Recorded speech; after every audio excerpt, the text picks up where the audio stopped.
ఒక హౌసు దగ్గరికి వెళ్ళారు సర్చ్ చేస్తాను, వాళ్ళు ఫైర్ చేశారు, కార్డన్ చేసినారు. అది గ్రేవౌండ్స్ పార్టీ ఉండే, దందని కొట్టిపడేసినారు. వాడు ఒక ఫైర్ చేస్తే ఇక్కడ వీడు మనోడు ఒకడు ఉండడు కదా. ఎంతమంది? అందులో ఐదుగురు పోయినారు, ఒకడు ఎస్కేప్ అయినాడు. సార్ ఇన్ని ఎన్కౌంటర్లు చేస్తున్న బుచ్చిరామరెడ్డి గారు డెడ్ బాడీ చూసిన తర్వాత మీరు కొంచెం చెల్లిస్తుంటారా? అరే ఎందుకు వీళ్ళు చనిపోయారా అని? ఇక మనం అక్కడ చెల్లించే ప్రసక్తి ఉండదు అది, ఎందుకంటే వారు కదండి అది. ఇప్పుడు మనము నిజంగా ఏదో పట్టుకొని ఫేక్ చేస్తే మనం చలించాల్సి వస్తుంది. మరి రియల్ ఎన్కౌంటర్ అన్నప్పుడు చలించాల్సిన అవసరం ఏముంటుంది? అంటే తప్పదు అది. అయితే మీరు లేదా వాళ్ళు ఎవరో రావాల్సి అంతే కదా, మరి తప్పదు కదా అది. కానీ సిద్దిపేటలో బుచ్చిరామరెడ్డి గారు వచ్చిన తర్వాత ఎన్కౌంటర్లు ఏ విధంగా జరిగాయో మెడికల్ క్యాంపులు కూడా అదేవిధంగా మీరు అన్ని ఆల్ దిస్టింగ్ అండి, ఒక్కటి కాదు అది. జనరల్గా ఏంటంటే ప్రజల యొక్క దాన్ని కూడా మెడికల్ క్యాంప్స్ పెట్టాము మేము. మెడికల్ క్యాంప్స్ పెట్టేది, తర్వాత వాళ్ళని కౌన్సిలింగ్ చేసేది, పేరెంట్స్ని అందరిని పిలిచి. ఎక్కడ కూడా పేరెంట్స్ను కానీ టార్చర్ కానీ ఎక్కడ చేయలేదు. మీరు ఎంక్వైరీ చేయండి, ఇప్పుడు కూడా చేయండి, ఇంకా ఎప్పుడు చేసినా కానీ ఆ సంఘటనలు జరగలేదు అది. ఎందుకంటే మాది సెలెక్టెడ్ వే. ఒకటి ఏంటంటే పేరెంట్స్ను వాళ్ళకి ఇత్తడికిను ఎవరు ఏమనొద్దు. రెండోది we have to encourage the surrender of their cadre through their parents, encourage చేయాలి. ప్రతి స్వచ్ఛంగా సరెండర్ అవుతాడో అతనికి మనం రిహాబిలిటేషన్ చేయాలి. గవర్నమెంట్ నామ్స్ ప్రకారం వాళ్ళకు రిహాబిలిటేషన్ చేయాలి, తప్పదు అది. తర్వాత మనం అరెస్ట్ చేసినాం అనుకోండి మిలిటెంట్ గ్రావిటీ బట్టి మనం దాన్ని చూడాలి. ఇప్పుడు సపోజు ఇల్లీగల్ కేసులలో పెట్టుడు ఇదంతా ఎప్పుడు చేయకపోయేది. మేము ఆ దగ్గర గ్రెనేడ్ దొరికితే గ్రెనేడ్తోనే కేసు పెట్టేది. సెక్షన్ కొంచెం స్ట్రినియంట్ లా పెట్టేది, 124A అట్లా పెట్టేది అది. అంతేగాని వాటి మీద కత్తిలు చూపించి ఆర్మ్స్ సాకి పెట్టడం లేదు, అప్పుడు ఎట్లా జరగలేదు. సపోజ్ మిలిటెంట్ ఉన్నాడు, యాక్టివిటీ తక్కువ ఉన్నది, ఎప్పుడోసారి తిరిగాడు, ఎప్పుడోసారి భోజనం పెట్టినాడు, అతని మీద కేసు అనేది లేదు. అది తహసీల్దార్ దగ్గర ఎంఆర్ఓ దగ్గర తీసుకుపోయి బైండ్ ఓవర్ చేసేది. కానీ అదే టైంలో సిద్దిపేటలో బస్సు డకాయిట్లు, పెట్రోల్ బంక్ దాడులు కూడా. పెట్రోల్ పంపులు కాదు కానీ బస్ డకాయిటీస్ అయితే మా ఇన్స్పెక్టర్ కొట్టాడు ఇద్దరిని. అది ఇదే ఈ ఎన్కౌంటర్ అయినప్పుడే, మెదినీపూర్ ఎన్కౌంటర్ అయినప్పుడే రాత్రి పార్టీస్ పంపాము, గజ్వేల్లో డెకాయిట్ అయింది అనేది వచ్చి రిపోర్ట్ వచ్చినది. And I dispatched the CI, ఈ వెంకటరెడ్డి సిఐ ఇది. వీళ్ళు ఏం చేస్తారంటే డెకాయిట్ అయినాక వీళ్ళు స్ట్రెయిట్ వెళ్ళరు, వీళ్ళు డిఫరెంట్ రూట్ తీసుకుంటారు, బైవాక్ పోతారు. మన ప్రీవియస్ ఎక్స్పీరియన్స్ ఉన్నది కదా, అన్నీ బ్రీఫ్ చేసి చెప్పినాను. ఇది జరిగిందో రాజీరావు దారి మీద, వాళ్ళు దొరికింది తూఫాన్ రోడ్లో. రాత్రి అంతా కష్టపడి పోయి ఒక దగ్గర చిన్న హోటల్ దగ్గర కూర్చున్నారు, దొరికినారు. వాళ్ళు ఏదో అటాక్ చేసినారు, వీళ్ళు అది ఫైర్ చేసినారు, దాన్ని డౌన్. దాని తర్వాత డెకాయిడ్లు తగ్గాయండి. ఇక మళ్ళీ బస్సు కాలేదు. సిద్దిపేటలో బుచ్చిరామరెడ్డి గారికి ఇప్పుడు ప్రస్తుత తెలంగాణ ముఖ్యమంత్రి కేసీఆర్కి బంధం అప్పుడే ఏర్పడింది. సిద్దిపేట డిఎస్పీ ఆఫీస్ కట్టడానికి కూడా అతను మీకు సహకరించారని. అది ఎందుకంటే ఒకటి అప్రిషియబుల్ థింగ్ ఏంటంటే కేసీఆర్ గారి దగ్గర అందరి వెల్ఫేర్ ఒకటి చూస్తాడు. సిద్దిపేటలో సార్ వచ్చినప్పుడు ఒక RI revenue inspector with full particulars of vacant land available ఎక్కడ ఉన్నది ఏంది అనేది సార్ దగ్గర ఉండాలి. చూస్తాడు, ఇక్కడ ఇంత ఉన్నది, ఇన్ని గజాలు ఉన్నది, ఈ ప్లేస్కి ఇవ్వండి, ఈ ఆఫీస్కి ఇవ్వండి, ఈ ఆఫీస్కి ఇవ్వండి అనేది వారి యొక్క ఇది అన్నట్టు. అది అయితే అట్లనే సందర్భంలో సార్కి తెలుసు మాకు డిఎస్పీ ఆఫీస్ లేదని, ఏదో రెంటెడ్ హౌస్లో ఉన్నాము అని చెప్తే, సార్ అంటే నీకు ఇక్కడ మంచి జాగా ఇస్తామండి అని. మా సెంటర్ ఆఫ్ ది సిద్దిపేట మీరు చూశారు కదా, ఆడ కొంత గవర్నమెంట్ ల్యాండ్ ఉన్నదంటే ఆఫీసర్ అప్పుడు ఆర్డీఓ చారిసాబ్ అని ఉండే, చెప్పినాడు ఇది ఇవ్వండి వీళ్ళకి అని చెప్పి. డైనమిక్ ఆర్డీఓ, సరే మీరు అప్లికేషన్ ఇవ్వండి, కావాలని చెప్తే అంటే దాని మీద అప్లికేషన్ పోగానే ఇమీడియట్గా మనకు పంచనామా చేసినాడు ఇచ్చినాడు. ఇన్యాంటిసిపేషన్ ఆఫ్ అలైనేషన్ ప్రపోజల్స్ అట్లా చేస్తారు. అది చేసినాక సారు 10 lakhsకు జన్మభూమిలో ప్రొసీడింగ్స్ ఇప్పించి కట్టాయి అంటాడు. 10 lakhsలో మనం 7 lakhs గవర్నమెంట్ ఇస్తుంది, 30 మనం కంట్రిబ్యూషన్ చేయాలి.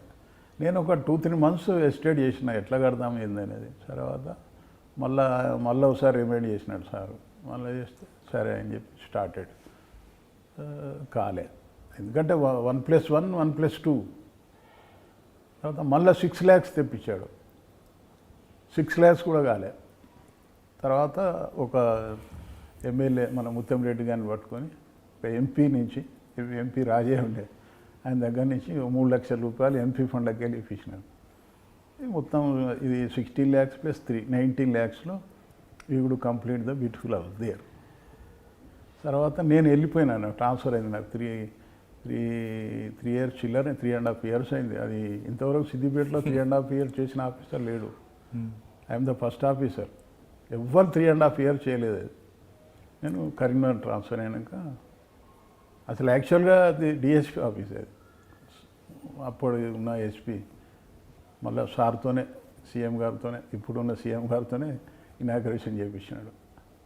దాన్ని నన్ను పిలిచినారు, మళ్ళీ నాకు కొంచెం సన్మానం చేసినారు, శాలువ కట్టినారు.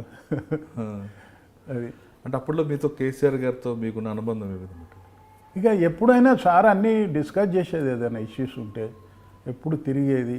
ప్లేసెస్ ఏం కావాలి మీకు, ఎక్కడ ల్యాండ్ కావాలి అంటే అంతవరకైనా, లేదంటే పొలిటికల్ ప్రెజర్ ఏమైనా ఇచ్చేవారు? పోస్టింగ్ ఎట్టి పరిస్థితుల్లో లేదండి, ఎట్టి పరిస్థితుల్లో లేదు. అంటే లాండ్ ఆర్డర్ విషయంలో ఎక్కడ లేదు అసలు. పోలీస్ ఫ్రీ హ్యాండ్ ఇచ్చేవారు ఎప్పుడు కూడా. ఇది చెయ్యి అది చేయని ఎప్పుడు కూడా సార్ చెప్పలేదు. ఎప్పుడు లేదు అది ఆయనకి. అది ఆ వ్యక్తిత్వం కాదు అది. కానీ ఎంత చేయాలో అంత చేశాడు అప్పుడే. ఎందుకంటే ఆయన ఒకటి సిద్దిపేటకి ఒక 1 company ఆఫ్ ఎయిర్ ఫోర్స్ను శాంక్షన్ చేయించాడు. ఎవరు చేస్తారండి పోలీస్కి? సార్ ఉద్దేశం ఏంటంటే సిద్దిపేట సంగారెడ్డి హెడ్-క్వార్టర్ దూరం ఉంటుంది, ఇక్కడ if any case of emergency ఇక్కడ పోలీస్ కావాలని చెప్పి ఒక 1 company of air force sanction చేయించాడు. చేయించినాక తర్వాత దాన్ని ఎట్లా అని చెప్పి మళ్ళీ 58 ఎకరాల ల్యాండ్ ఇప్పించాడు సార్ దానికి. సార్ చెప్పినా కొద్దీ మేము దానికి ప్రొసీడ్ అయ్యేది, దానికి చేసేది. తర్వాత కొంత గవర్నమెంట్ ల్యాండ్, కొంత ప్రైవేట్ ల్యాండ్ వాళ్ళందరినీ పిలిపించి అలా వాళ్ళకి కన్విన్స్ చేసి వాళ్ళని ఇప్పించుడు. తర్వాత వాళ్ళకు వేరే ల్యాండ్ ఇచ్చుడు. ఆ ల్యాండ్ అలైనేషన్ ల్యాండ్ మీద మళ్ళీ వీళ్ళకు రైట్స్, జనరల్గా అలైనేటెడ్ ల్యాండ్కు రైట్ ఉండదు, రైట్ టు సెల్ ప్రాపర్టీ. వాళ్ళకి అది కూడా సార్ ఇప్పించినాడు అది వాళ్ళకు. తర్వాత మాకు 2 town ప్లేస్ కావాలి సార్ అంటే 2 town ప్లేస్ ఇప్పించాడు. ఇప్పుడున్న 2 town ఆర్టీఓ ఆఫీస్. మేము అది ఒక నా కెరీర్లో అది ఒక అద్భుతమైన ప్లేస్ అనుకోరాదు ఉండేది. ఎందుకంటే దాదాపు అన్ని పోలీస్ స్టేషన్లు నేను బిల్డింగ్లు కట్టించాను నా పీరియడ్లో. ల్యాండ్ తీసుకున్నాము, ప్రజలతోని సహకారము, వాళ్ళు ప్రజలు ల్యాండ్ ఇచ్చినారు. ఇప్పుడు రాజగోపాల్పేట ప్లేస్ మొత్తం గుట్ట మీద కట్టినాము. సార్ వచ్చినాడు, అది ఇనాగ్రేషన్ చేసినాడు అదే రోజు అది. తర్వాత వేరే ప్లేస్లలో ల్యాండ్ ఇచ్చారు. దౌలతాబాద్లో వాడు విలేజర్స్ ల్యాండ్ డొనేట్ చేశారు, నిర్దోటిలో ల్యాండ్ చేశారు. మాకు ఏంటంటే అప్పుడు ఇద్దరు పోటీ ఉండేది. కేసీఆర్ గారు ఏం చేస్తే ముత్యం రెడ్డి గారు. ఎక్కడ కూడా పోలీసుకు ఎక్కడ కూడా ఇంత లేకుండా ఆయన పోలీస్ స్టేషన్ తెచ్చాడు ముత్యం రెడ్డి గారు. ఏది కుక్నూరుపల్లి రోడ్డు మీద ఉంటుంది, రోడ్డు మీద ఉన్నది. నాకు చెప్పిండు, మీరు పంపండి ప్రపోజల్, నేను చేస్తాను. నేను పంపించాను. ఎస్పీ 1 monthలో పట్టుకొచ్చాడు. సార్ సిద్దిపేట పోలీస్ స్టేషన్ నుంచి డెకాయిట్లు పారిపోవడం, వాళ్ళు శంకరపల్లి దగ్గర ఎన్కౌంటర్ అవ్వడం జరిగింది. నేను లేని తర్వాత నా దగ్గర పారిపోయే క్వశ్చనే లేదు. ఎప్పుడు పారిపోతారండి? వాళ్ళను హింసించి సరి అయిన తిండి పెట్టకపోతే ఇవన్నీ మనకు. సిద్దిపేట తర్వాత మీరు కరీంనగర్ వెళ్ళారు? మళ్ళీ కరీంనగర్ వచ్చినారు. అక్కడ ఒక 3 years. అప్పుడు ఎవరైనా ఎస్పీ మీకు? మాకు ఫస్ట్ నేను వెళ్ళినాక ఈ నల్లిం ప్రభాత్ సార్ అది. తర్వాత ప్రవీణ్ కుమార్ సార్ వచ్చారు. అంటే వాళ్ళిద్దరు ఫంక్షన్ ఎలా పనిచేస్తారు? బ్యూటిఫుల్ ఫంక్షన్ దాంట్లో. కరీంగూర్ మన నలీన్ ప్రభాత్ గారు కానీ ఆర్ఎస్ ప్రవీణ్ కుమార్ గారు కరీంనగర్కి చాలా వర్క్ చేశారు. ఇంకోటి ఏంటంటే వాళ్ళకి తెలుసు హౌ టు ఎక్స్ట్రాక్ట్ వర్క్ అని చెప్పి ప్రతి చిన్న విషయానికి ఇంటర్ఫైర్ అవుడు నువ్వు అట్లాగా ఇట్లా కాదు ఏ క్వశ్చన్ వాళ్ళు చేయలేదు. వాళ్ళని చేయలేదు. It is your duty how to do that's all అంతే. వాళ్ళకి వేరే అది లేదు. అది వీళ్ళిద్దరి దగ్గర పనిచేస్తారు మీరు, నళిని ప్రభాత్ గారు ఆర్ఎస్ ప్రవీణ్ కుమార్. వీళ్ళిద్దరి దగ్గర మీకు నచ్చిన పాయింట్ ఏంటండి? ఇప్పుడు నచ్చిన పాయింట్లు ఇదేనండి. ఇప్పుడు వాళ్ళు అంటే కామన్ పాయింట్ కాకుండా ఒక్కొక్కరిది ఒక స్టైల్ ఉంటుంది కదా. స్టైల్ అంటే ఇప్పుడు నళిని ప్రభాత్ గారి స్టైల్ వేరేది. ఆయన ఎక్కువ డిస్టర్బ్ చేయకపోయేది ఆఫీసర్ను, ఎప్పుడూ డిస్టర్బ్ చేయలేదు. ఎవరైనా పోయినా కానీ పిటిషనర్ పోతే నువ్వు ఫస్ట్ అడిగేది నువ్వు పోయినావా, ఎస్ఐ దగ్గరికి పోయావా, డిఎస్పి దగ్గరకు పోయావా, లేదు పో అని చెప్పేది. అంతేగాని నా దగ్గరకు వచ్చినాడు నేను చూస్తానని లేదు అది ఆయన. తర్వాత 10 గంటల తర్వాత ఏ ఒక్క ఆఫీసర్ని డిస్టర్బ్ చేయకపోయేది. నైట్లో అఫెన్స్ అయితే అప్పుడు ఏది మావోయిస్ట్ నక్సల్ మూవ్మెంట్ బాగా పీక్ టైంలో ఉన్న టైప్. నళిన్ ప్రభాత్ అప్పుడు అంత లేదు కానీ అయినా కానీ మనము చెప్తే దానికి రియాక్షన్ అయ్యేది. కానీ ప్రతి day in day out minute to minute అట్లా ఎప్పుడు కూడా డిస్టర్బ్ చేయకపోయేది ఆఫీస్. ప్రవీణ్ కుమార్ అది స్టైల్ అంతే అనేది కూడా. కానీ ప్రవీణ్ కుమార్ గారు ట్రాన్స్ఫర్ అయినప్పుడు కరీంనగర్లో చాలామంది బాధపడ్డారు. ఎందువల్ల? ఇప్పుడు ఒకడు మంచి వ్యక్తి, ఇప్పుడు ఎవరిని కూడా అది సతాయించుడు కానీ ఇది కానీ అది కానీ ఏం లేదు. అది ఎవరైనా నేచురల్గా. అంటే కరీంనగర్లో ఉమేష్ చంద్ర గారు ట్రాన్స్ఫర్ అయినప్పుడు ఏ విధంగా అయితే మెన్ అంతా సఫర్ అయ్యారు, బాధపడ్డారు, అదేవిధంగా ప్రవీణ్ కుమార్ గారు ట్రాన్స్ఫర్ అయినప్పుడు కూడా అదే ఫీలింగ్స్ వచ్చాయి. అంటే అప్పుడు స్ట్రైక్ చేయలేదు కానీ ఆల్మోస్ట్ అంతే. ఆయన బాగా ఇది ఉండేనండి, సింపథెటిక్ ఇది ఉండే. మెన్ ప్రాబ్లమ్స్ ఏమైనా ఉంటే అవన్నీ సాల్వ్ చేసేది, అటెంప్ట్ చేసేది, వాళ్ళ వెల్ఫేర్ చూసేది. చాలా గుడ్ క్వాలిటీస్ ఉన్నాయి, అంతేం కాదు. ఓకే, కరీంనగర్ తర్వాత ఎక్కడికి వచ్చారండి? మళ్ళీ కరీంనగర్లో was transferred and posted to Devarakonda, district. అప్పుడు అది మండిపోతున్నది. ఎలక్షన్ల ముందు చంపుడు, మర్డర్లు, మాకు చాలా ప్రాబ్లం అయినది. అది మాకు ఎస్పీ ఈయనే ఉండే, బాలసుబ్రహ్మణ్యం గారు. బాలసుబ్రహ్మణ్యం గారు. చాలా హెడేక్ ఉండే. ఆడ కొన్ని గుట్టల మీద విలేజెస్ ఉండేది. అది తర్వాత అంతా లిస్ట్ అవుట్ చేసి మిలిటెంట్స్ను పట్టుకొచ్చుడు, అరెస్ట్ చేసుడు, కేసులు పెట్టుడు. అక్కడ ఎక్స్చేంజ్ ఆఫ్ ఫైర్ ఏంటంటే పక్కా perfect information our people could not it. మీకు సర్ప్రైజ్ ఏంటంటే ఒకరోజు 5 పార్టీలు పంపించాను నేను. 5 పార్టీలు పంపించి పర్ఫెక్ట్ మూమెంట్ ఉన్నది, ఇక్కడ ఈరోజు ఇక్కడ నైట్ హాల్ట్ చేయాలి, ఇక్కడ నైట్ హాల్ట్ చేయాలి అని చెప్పి. అది ఒక విలేజ్కి వెళ్ళారు. వీళ్ళు అంబుష్ చేశారు.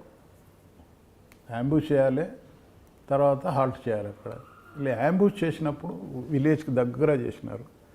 విలేజ్ నుంచి మాటలు వినబడుతున్నాయి, పాటలు వినబడుతున్నాయి. వీళ్ళు ఏమో మరి వీళ్ళు లేచినారు, పోదాం అనుకున్నారు, మళ్ళీ కూర్చున్నారు, అయిపోయింది, అలా పడుకున్నారు. అయ్యో, తెల్లారి పోయి చూస్తే ఎక్స్చేంజ్ కాలిపోయింది.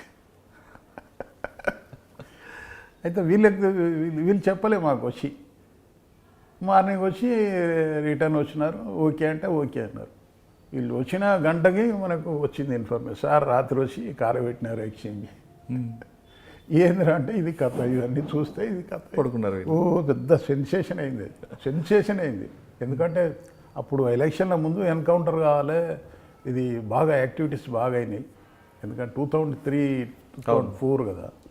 అయ్యేటవరకు ఇది మిస్ అయ్యేటవరకు ఆఫీసర్స్ బాగా ఇదైండ్రు, బాగా సీరియస్ అయిపోయినారు. ఎట్లా మిస్ అవుతున్నది, ఎందుకు చేసినారు, ఇది ఎవరి తప్పు, ఇది డిఎస్పీది ఏం తప్పు, ఏం చేసినాడు డిఎస్పీ, రివర్స్ అన్నట్టు.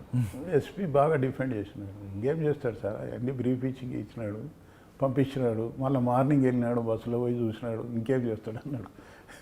అంటే ఆ పార్టీ మీద యాక్షన్ తీసుకున్నారా? తీసుకున్నారు. టెంపరీ ఎస్ఐని సస్పెండ్ చేసినారు. అక్కడి నుంచి ఎక్కడికి వచ్చారు? ఇక అక్కడ అయిపోయినాక I was promoted as additional SP. మళ్ళీ ఓఎస్డి సిద్దిపేట ఇచ్చినారు. మీరు అప్పుడు పనిచేసిన సిద్దిపేటకి ఓఎస్డీ కొంచెం సిద్దిపేటకి అప్పుడు తేడా ఉందా? అంటే మళ్ళా మేము వచ్చినాక మళ్ళీ యాక్టివిటీ స్టార్ట్ అయింది. సిరిసిల్ల నుంచి స్టార్ట్ అయి ఉంటుంది. మళ్ళీ స్టార్ట్ అయింది. స్టార్ట్ అయితే ఇక మళ్ళీ అటు ఇటు చేసి ఒకరిని సరెండర్ తీసుకున్న మెయిన్ దళం లీడరు ఈజ్ ఫ్రమ్ కరీంనగర్, మంత్రి దగ్గర. ఈ సరెండర్ టు ఇక సరెండర్ అయినాక వ్యానిష్ అయిపోయినట్టే దాదాపుగా. ఈ డెకాయిట్స్ మీద పెట్రోల్ పంప్ మీద దాడులు కూడా జరిగాయి. నేను చేయలేదు, అప్పుడు లేదు. నేను ఓఎస్డీ కదా. మీరు చేస్తుంది కాదు, మీ టైంలో జరిగాయి కదా? నా టైంలో జరగలేదు. అంటే అప్పటికి సిద్దిపేట కొంత కూల్గా ఉందంటారు. అది ఇదే ప్రాబ్లం ఉంటాయి ఇప్పుడు. ఎందుకంటే సిద్దిపేట డెకాయిటీ చట్ట కంట్రోల్ అని అంటే మా ఎఫర్ట్తోనే, అది కరీంనగర్ ఎఫర్ట్తోనే. ఎందుకంటే ఉస్నాబాద్ గ్యాంగ్స్, సిద్దిపేట గ్యాంగ్, మన Karimnagar gangs, they use to operate in Siddipet area. వీళ్ళకి నాలెడ్జ్ లేదు. మేము అక్కడ అరెస్ట్ చేసినాక ఆటోమేటిక్గా ఇది కంట్రోల్ అయింది. అది దే కన్ఫెస్డ్ సమ్ అఫెన్సెస్ ఇక్కడ ఆల్రెడీ మీరు ఆదిలాబాద్, నిజామాబాద్ ఇవన్నీ చేసినాం కదా. సిద్దిపేట తర్వాత ఎక్కడికి వచ్చారండి? సిద్దిపేట అడిషనల్ ఎస్పీ అయినాక మళ్ళీ సిటీ ఎస్బీకి వచ్చినాను. బాగా అలసిపోయాను. సరే ఎస్బీలో చేసినాను. తర్వాత I was promoted, I was posted to additional SP Medak, Sangareddy. అక్కడ చేసినాము.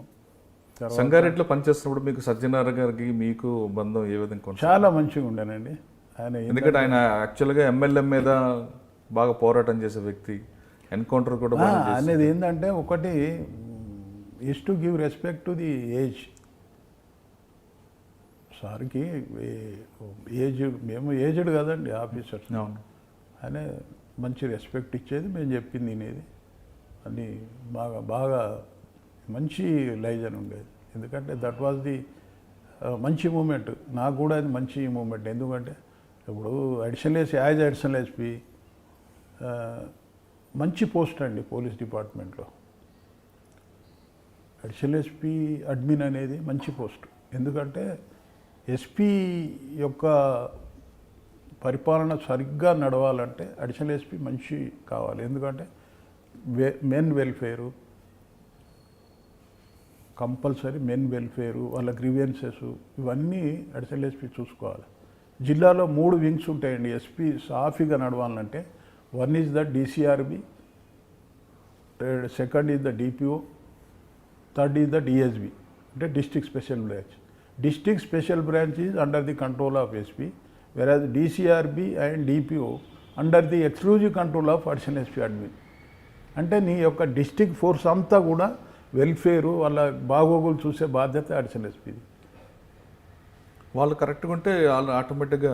తర్వాత డిసిఆర్బి అంటే district crime record bureau. District crime record bureau అంటే మొత్తం ఈ క్రైమ్ ఏదైతే ఉన్నదో క్రైమ్ మీద అడిషనల్ ఎస్పీ సూపర్వైజర్ అనేది రిక్వైర్డ్ దేర్. అది మళ్ళీ మనం ఆ లైన్లో వెళ్ళాము. ఎక్స్పర్ట్ మీరు అందులో వెళ్ళాము. దానికి కూడా బాగా మంచి సజ్జనార్ సార్ కూడా మంచి ఇచ్చేది, మాకు వాల్యూ బాగా ఇచ్చేది. మేము చెప్పిన సజెషన్ తీసుకునేది అన్నీ కూడా సరిగ్గా. సంగారెడ్డి తర్వాత ఇక సంగారెడ్డి తర్వాత event eastern power distribution company అని, ఇది మన ఎలక్ట్రిసిటీ డిపార్ట్మెంట్. ఓకే. అక్కడే చీఫ్ విజిలెన్స్ ఆఫీసర్ పోయినాము. పోయినాక రిటైర్మెంట్ 31st December 2010. తర్వాత ఒక 1 year మళ్ళీ ఎక్స్టెన్షన్ సర్వీస్ ఇచ్చారు. ఇక ఇచ్చినాక ఇక మళ్ళీ 1 year తర్వాత నేను చేయనని చెప్పినాను. ఇక అంటే ఎస్పీగా ఎక్కడ రిటైర్ అయ్యారు? ఎస్పీకి వైజాగ్. సార్, మీ ఇన్ని సంవత్సరాల సర్వీస్లో మీరు 3 రకాల క్రైమ్ డిటెక్షన్ మీద ఎక్కువ ఫోకస్ చేశారు. అదేవిధంగా లా అండ్ ఆర్డర్ ప్రాబ్లం రాకుండా ఎక్కడైనా మీరు మీ స్ట్రాటజీ చేసుకుంటూ వెళ్ళారు. అదేవిధంగా మావోయిస్టులు ఎఫెక్టెడ్ ఏరియా చూశారు. తర్వాత డెకాయిట్స్.